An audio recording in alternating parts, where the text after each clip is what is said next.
जिल्हा परिषद आणि पंचायत समित्यांच्या निवडणुकांची घोषणा केव्हा होणार? मतमोजणी पुढे गेल्यानं प्रश्न उपस्थित.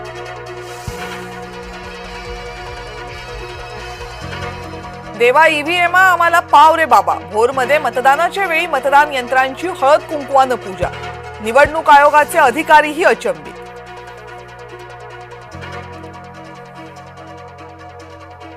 लोकशाहीच्या उत्सवाला राड्याचं गालबोट. नगर परिषद आणि नगरपंचायतीच्या निवडणुकांमध्ये ठिकठिकाणी राडे.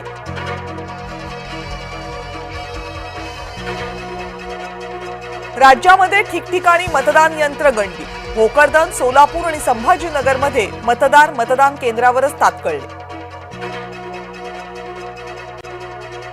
आमदार संतोष बांगरांकडून गोपनीयतेचा भंग केल्याचा आरोप. मतदान कुठे करायचं हे एका महिलेला सांगितल्याचा आरोप, पण मतदान कर्मचाऱ्यांकडून आक्षेप नोंदवला गेला नाही अशी तक्रार. पण निवडणूक निर्णय अधिकाऱ्यांकडून पोलिसांमध्ये तक्रार दाखल.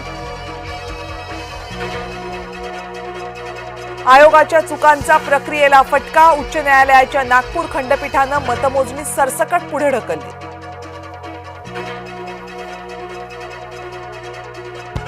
निवडणूक आयोगानं प्रक्रियेमध्ये सुधारणा करावी हे यंत्रणांचं अपयश आहे. मुख्यमंत्री देवेंद्र फडणवीसांचा राज्य निवडणूक आयोगावर निशाणा. आता नगर परिषद नगरपंचायत निवडणुकांची मतमोजणी 21 डिसेंबरलाच. मतदानाच्या दुसऱ्या टप्प्यानंतर एकत्रित मतमोजणीचे न्यायालयाचे आदेश.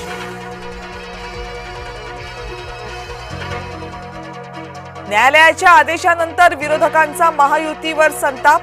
वडेट्टीवारांचा सवाल, हे सरकार कोणत्या दिशेनं काम करते?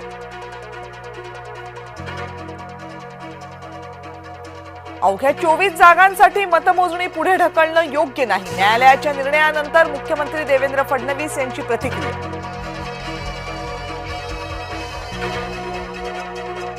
मालवणमध्ये भाजप पदाधिकाऱ्याच्या गाडीमध्ये सापडली रोख रक्कम. निलेश राणे यांनी पोलीस ठाण्यात जाऊन विचारला जाब.